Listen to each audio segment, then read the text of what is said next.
வணக்கம். ஃபயர்லைன் தமிழ் செய்திகளுக்காக நான் வினோத். தற்போது முதன்மை செய்திகளை பார்க்கலாம்.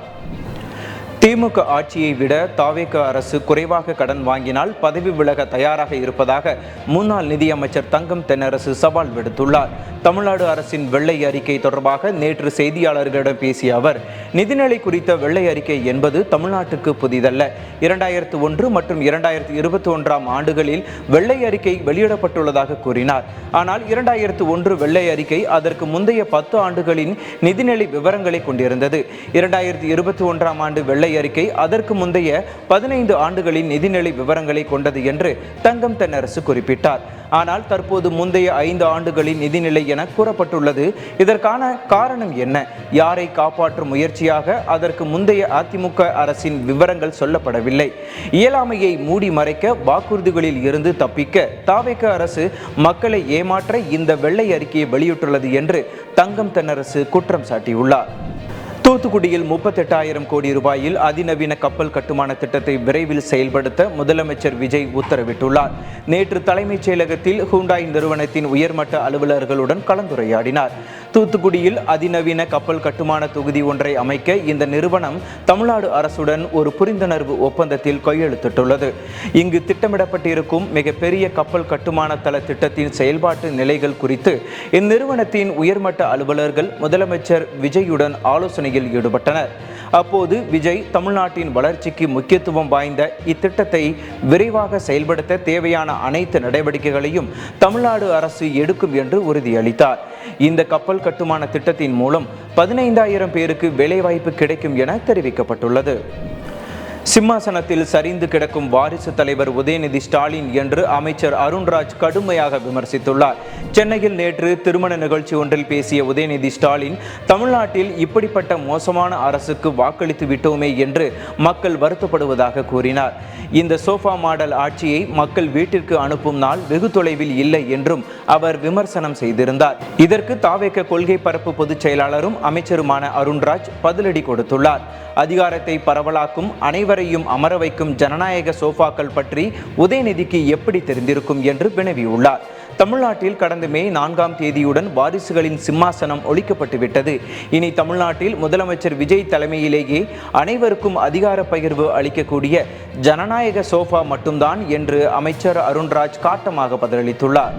மகாராஷ்டிராவில் உத்தவ் தாக்கரே தலைமையிலான சிவசேனா கட்சியின் மக்களவை எம்பிக்களை தங்களது பக்கம் இழுக்க ஆளும் ஏக்நாத் ஷிண்டே தரப்பு குதிரை பேரத்தில் ஈடுபட்டுள்ளதாக குற்றச்சாட்டு எழுந்துள்ளது.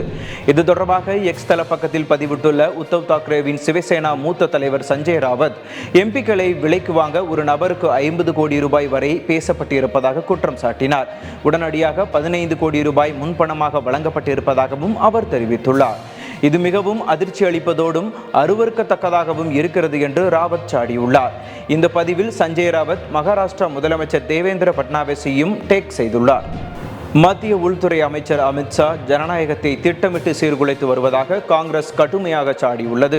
பாஜகவிற்கு எதிரான வலுவான கொள்கைகளுடன் மக்களால் தேர்ந்தெடுக்கப்பட்ட மக்கள் பிரதிநிதிகளை பல்வேறு ஆசை வார்த்தைகள் மற்றும் தூண்டில்கள் மூலம் பாஜக தன் பக்கம் இழுப்பதாக காங்கிரஸ் விமர்சித்துள்ளது. பாஜகவின் அரசியல் உத்திகளை கடுமையாக வசைபாடியிருக்கும் காங்கிரஸ் பாஜக எதிர்ப்பு அலை மற்றும் கடுமையான பாஜக எதிர்ப்பு கொள்கைகளை முன்வைத்து தேர்தலில் வென்ற தலைவர்களை குறிவைத்து உள்துறை அமைச்சர் அமித்ஷா காய் நகர்த்தி வருகிறார் என்று கூறியுள்ளது. இந்த விவகாரம் குறித்து காங்கிரஸ் வெளியிட்டுள்ள அறிக்கையில், இது வெறும் கட்சி தாவல் சார்ந்த விஷயம் மட்டுமல்ல, இது ஒட்டுமொத்த இந்திய ஜனநாயகத்தின் அடித்தளத்தையே அசைத்து பார்க்கும் ஒரு செயலாகும் என்று எச்சரித்துள்ளது. மத்திய புலனாய்வு அமைப்புகள் மற்றும் அதிகார பலத்தை பயன்படுத்தி எதிர்க்கட்சி தலைவர்கள் மீது அழுத்தம் தரப்படுவதாக காங்கிரஸ் குற்றம் சாட்டியுள்ளது. அமெரிக்காவின் மிசோரி மாகாணத்தில் சிறிய ரக விமானம் ஒன்று புறப்பட்ட சில நிமிடங்களிலேயே விபத்துக்குள்ளானதில் ஒரு இந்தியர் உட்பட 12 பேர் உயிரிழந்தனர். மிசோரி பகுதியில் உள்ள விமான நிலையத்தில் இருந்து ஒற்றை என்ஜின் கொண்ட சிறிய ரக விமானம் புறப்பட்டது. வானில் இருந்து பாராசூட் மூலம் குதிக்கும் ஸ்கைடைவிங் சாகச செயலில் ஈடுபடுவதற்காக 10க்கும் மேற்பட்டோர் அந்த விமானத்தில் சென்றனர். விமானம் தரையில் இருந்து சுமார் 100 அடி உயரத்தை எட்டிய போது திடீரென அதன் என்ஜின் வேகம் குறைந்ததாக தெரிகிறது.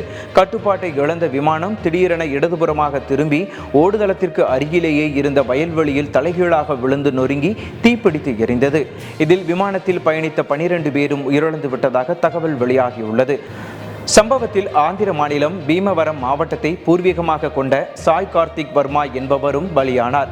உயர்கல்விக்காக அமெரிக்கா சென்ற அவர் சமீபத்தில் தான் கன்சாஸ் நகரில் உள்ள ஒரு நிறுவனத்தில் மென்பொருள் பொறியாளராக பணியில் சேர்ந்தார். உலகக்கோப்பை கால்பந்து போட்டித் தொடரில் Lionel Messi, Kylian Mbappe, Erling Holland ஆகியோர் முதல் போட்டிகளிலேயே அசத்தி தலைப்புச் செய்திகளாகி உள்ளனர். அல்ஜீரியா அணிக்கு எதிரான முதல் ஆட்டத்தில் மெஸ்ஸி ஹாட்ரிக் கோல் அடித்து அர்ஜென்டினா அணிக்கு வெற்றி தேடி தந்துள்ளார். இதேபோன்று பிரான்ஸ் அணி தனது முதல் போட்டியில் செனகலை 3-1 என்ற கோல் கணக்கில் வீழ்த்தி முத்திரை பதித்துள்ளது. இதில் பிரான்ஸ் கேப்டன் எம்பாப்பே 2 கோல்கள் அடித்து ரசிகர்களுக்கு விருந்து படைத்தார்.